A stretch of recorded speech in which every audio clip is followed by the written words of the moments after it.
In the glittering world of gold mining, where fortunes are dug from the heart of the earth, one name stands out: Rick Ness. Known for his uncanny ability to strike gold, Rick has etched his legacy in the Klondike's history. But hold on. This time, Rick's journey takes an unexpected turn. He faces a pivotal moment that could reshape his mining future. What life-altering decision has Rick made, and how will it steer the course of his gold-hunting saga? There's more. Brace yourselves for the arrival of an inspiring figure, ready to lend a helping hand in Rick's most challenging hour. Who is this mystery person, and how will they impact Rick's quest for gold? Join us to delve into a mining adventure like never before that will lead to Rick's biggest gold haul ever. Success isn't just about luck, it's about rolling up your sleeves and putting in the hard work. That's something that the indomitable Rick Ness believes in. Now, he finds himself facing a daunting challenge. A gold production goal that seems to be slipping through his fingers. Despite the hefty investments in top-tier equipment, Rick is dealing with machinery issues.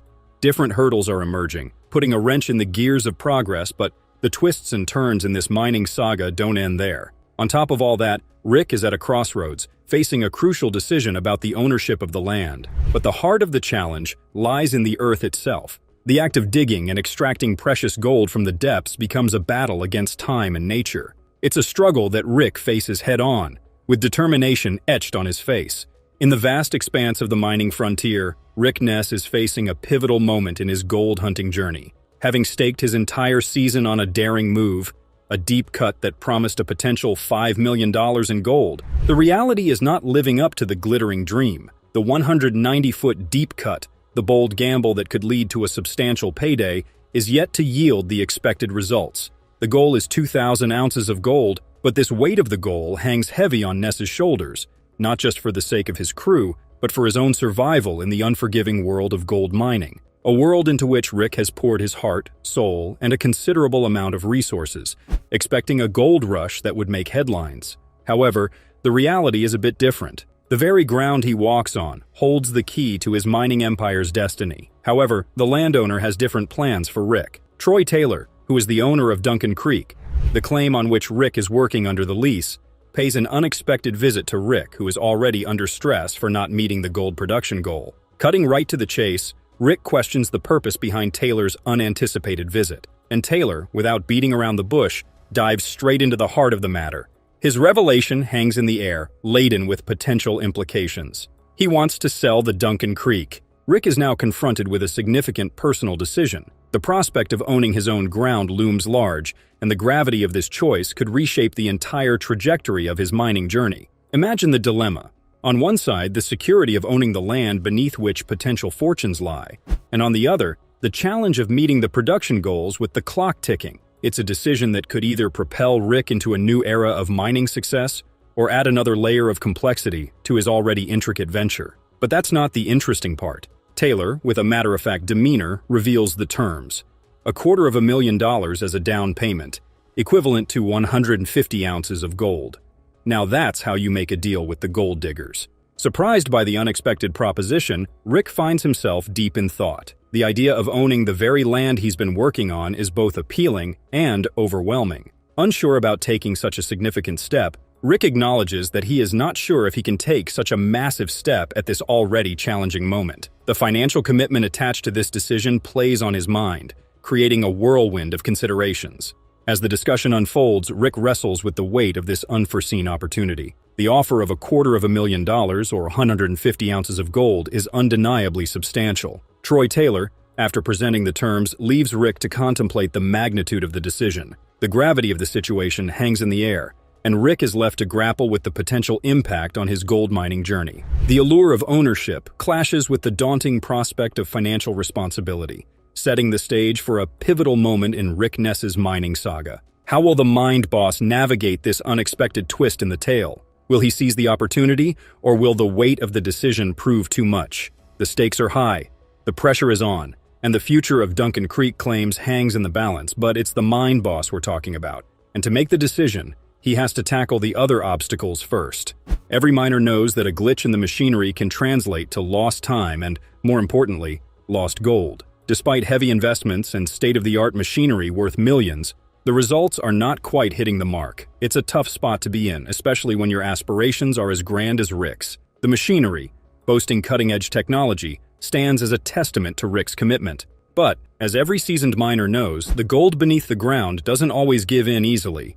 Rick is stuck dealing with a big problem, and he can't tackle it solo. He's in need of help, but the question is, who can he turn to? The first person who crosses Rick's mind in this crucial moment is none other than his reliable dad. With winter approaching, he calls his father for assistance, hoping to bring in the energy needed to finish the season strong. Rick's dad shows up and is pretty amazed by the whole mining setup. He's all in to help out however he can. The two of them now tackle the problem together, dealing with the challenges of mining and figuring out a way forward. The first problem he deals with is the wash plant. With Monster Red running on a tight crew, Rick faces a tough time finding more workers. His dad jumps in to lend a hand and keep things going smoothly. Seeing the mining operation scale, Rick's dad figures he can help out. Without any hesitation, he gets down to work, doing everything needed to keep Monster Red up and running. At Duncan Creek, Rick encounters a hurdle with his 700 excavator. A cracked hydraulic line threatens to slow down the crucial task of clearing tailings.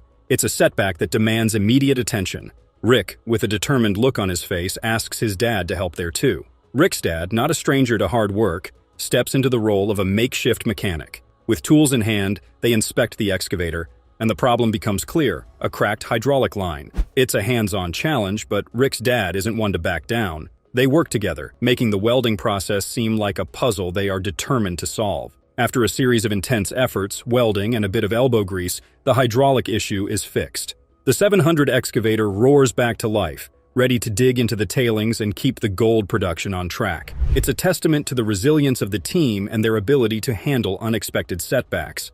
With the excavator back in action, the crew dives back into their work, ensuring that every bucket of pay dirt contributes to their season's ambitious gold goal. Whether it's fixing up equipment or helping out in the wash plant, Rick's dad becomes a key part of the team. His experience and hands-on approach bring a new burst of energy, making sure every part of the mining process works like a well-oiled machine. The teamwork between father and son turns challenges into victories. Together, they tackle the ups and downs of mining life, using their combined knowledge to handle whatever comes their way. As Monster Red chews through the pay dirt, it's not just the machines doing the heavy lifting. It's the power of a united team working towards those big gold goals. Despite the challenges, including equipment breakdowns and a flooded cut, the team is determined to reach the season's gold target of 2,000 ounces. The camaraderie between Rick and his dad becomes evident as they tackle repairs together. From fixing machinery issues to maintaining equipment, it's a hands-on collaboration that highlights the importance of a reliable support system. Rick's dad, a testament to the saying, "Actions speak louder than words," embodies the spirit of a true partner in this challenging gold mining journey. Even with the valuable assistance from his dad, Rick finds himself caught in a web of challenges that extend beyond the immediate repairs. In the pursuit of the elusive gold goal and land ownership, Rick must not only contend with mechanical hurdles but also navigate the intricate dynamics of the gold mining world. Each step forward requires a careful calculation, a strategic move, and a relentless determination to overcome whatever obstacles lay in his path. The journey is far from over, and the suspense continues to build as Rick strives to turn his mining dream into a golden reality. And to achieve his dream, he has to beat the cold. As winter's chill creeps in, Rick Ness finds himself standing at the crossroads of a critical decision: how to increase gold production before the icy grip of winter puts a freeze on their operations. Feeling the weight of the looming goal and the pressure to deliver, Rick huddles with his crew, including Kyle Lawson, a newcomer to the gold mining scene with an ironworking background. What steps can Rick take to boost production before the ground freezes and winter poses a threat to his gold mining goals? So, in a bold move, Rick proposes a plan that could potentially change the game. He suggests the simultaneous operation of both wash plants, Monster Red and the trusty Rocky. It's a strategy that, if executed flawlessly, could significantly elevate their gold output. Kyle Lawson, despite being relatively new to the gold mining arena, is entrusted with the responsibility of operating one of the wash plants solo. Can Rick's trusted crew member, Kyle Lawson, uphold the trust placed in him and assist Rick in achieving his dream gold haul? Well, the announcement hung in the air and the crew sensed the gravity of the situation, and Kyle, with a mix of nerves and determination, accepted the challenge. Operating a wash plant alone can be quite overwhelming, especially for someone still getting the hang of things. The potential challenges, especially the threat of tailings causing blockages, are significant concerns. Duncan Creek is ready for a high-stakes operation. With determination etched on his face, Kyle makes his way to the wash plant. The rhythmic hum of the machinery echoes through the mining site as Kyle navigates through the controls, juggling the intricate dance of equipment and pay dirt. The crew watches with bated breath, unsure of what the outcome will be. Despite the initial nervousness, Kyle begins to find his rhythm. The wash plant responds to his commands, and the pay dirt starts flowing smoothly. The potential catastrophe of tailings causing a shutdown becomes a distant worry as Kyle defies the odds and keeps the operation running like a well-oiled machine. Another problem solved, and now just one to go, till Rick smoothens his journey towards his goal. Rick Ness is facing another tough challenge that could make or break his entire season. The crew has been digging for 10 weeks, and finally, they hit the good pay layer they've been aiming for. But there's a major setback. The whole area is flooded with 6 feet of water. To tackle this problem, Rick decides to bring in a robust 10-inch pump, generously provided by the landowner, Troy Taylor. The team gets to work, setting up the pump with hopes that it can handle the large volume of water in the cut. Success with the pump is crucial because it's the key to drying out the area, enabling them to get to the valuable pay dirt below. Despite facing obstacles, including the hefty $40,000 cost of the pump, Rick stays positive and determined. The moment arrives as the pump kicks into action, proving its worth against the waterlogged conditions. With the flooded area slowly drying up, the crew can finally focus on what they came for, extracting the long-awaited, valuable pay dirt that could turn their luck around. As the week unfolds, the results exceed expectations. The gold weight from Monster Red and Rocky combined paints a picture of success. The decision to entrust Kyle with a crucial role pays off. Rick's strategies and his dad's love prove that sometimes the boldest moves and the company of the loved ones lead to the greatest victories. After the challenges, the narrative takes an unexpected turn, injecting a dose of triumph into the mining saga. The crew, once faced with uncertainty, now stands united, motivated by the success of a well-executed plan because they are about to achieve the unexpected. So, here they have it. A whopping 219.8 ounces out of Monster Red and an additional 95 ounces from Rocky. Time for drumroll, because the grand total stands at an impressive 315 ounces, translating to over $500,000. You heard it right, folks. This is not just another gold weigh-in. It's a record breaker. The excitement can be seen as Rick and the crew revel in the victory. This achievement marks their biggest gold haul ever, a remarkable feat that's sure to go down in mining history. The mining site buzzes with newfound energy, and Rick's gamble seems to be steering them in the right direction. This success is not just a number on the scale. It's a testament to their resilience, determination, and the unwavering spirit of the team. But there is still one thing to do. The taste of success lingers in the crisp Klondike air as Rick heads to meet with none other than Troy Taylor. In a moment of revelation, Rick unveils his decision. The words hang in the air as Troy Taylor's eyes light up, mirroring the excitement of sealing the deal. Rick declares that he is ready to buy, making it clear that he's ready to take the plunge and make a substantial commitment. Despite recent challenges, the crew comes together to celebrate their hard-earned success. Cheers echo through Rally Valley, a testament to their resilience in the face of adversity. The journey is far from over, and Rick Ness is unwavering in his quest for the hidden treasure beneath the Klondike soil. Can Rally Valley yield the massive gold discovery that could change Rick's mining destiny? The adventure presses on, with each ounce of gold bringing them closer to their ultimate goal and every challenge strengthening the crew's determination. The Rally Valley saga unfolds, and only time will reveal the true extent of the gold-rich bounty waiting to be unearthed. In the middle of September, clouds were thick over the Klondike, and Tony Beets, who was king of the Klondike, was in a hurry to reach his 5,000-ounce goal. His trial didn't lead to anything, though. After finding this scary thing during the gold rush, is Tony Beets' life over? Let us find out. It looked like a big problem as soon as they started digging, but Tony was still hopeful. His main goal was the 80 pup cut, where more than 500 oz of channel gold had just been found. As long as Tony could keep the gold coming in, the veins looked good and paid well. Tony only had 900 ounces though, and the weather was making his plans fail. As it rained, the field turned into a messy mess. No matter what, Tony, who was used to being in charge, couldn't help but think about how it would affect their work. He knew just how dangerous it was, and now he had to face a new truth. This man's drive really moves me, but this task was a lot bigger than his. Tony had already planned to work 24 hours a day, 7 days a week, 12 weeks ago. This showed how determined he was to get through anything that stood in his way. He did things like double the flow of water from the trommel to fit in with the area. It was definitely an even bigger risk. It was a simple goal: get more gold. Tony was responsible for things that happened earlier in the year because he was always eager. Still, the settling ponds weren't strong enough, and there were already signs of trouble there. Over the radio, the team said that several dikes had been broken. Tony had to make a tough choice. He had to shut down the business so he could raise and secure the dikes. In the gold rush, it took a lot of time to make the move that had to be made. They worked hard and sweated to keep water from getting where it shouldn't, because the 80-pup cut had to happen right away. Once more, the water levels were going up and Tony was against them. He couldn't let the weather decide how much money he made in mines. He told you very clearly that you shouldn't mess with your ponds. Tony told his team that they needed to start working on the project right away. Nick, a trustworthy member of Tony's team, was told to keep a close eye on this needless piece next to the pump. It never stopped raining, and the water kept coming.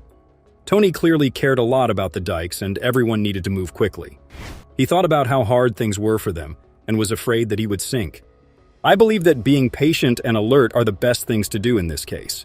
Nature was fighting back, and Tony was in the middle of it all. It became clear that looking for gold wasn't a fun game of cleaning bright little chunks on the patio. It was a battle with time, the weather, and AM's moods that were always changing. When I think about these problems, I can't help but wonder, will Tony Beats be able to get to his 5,000-ounce gold goal?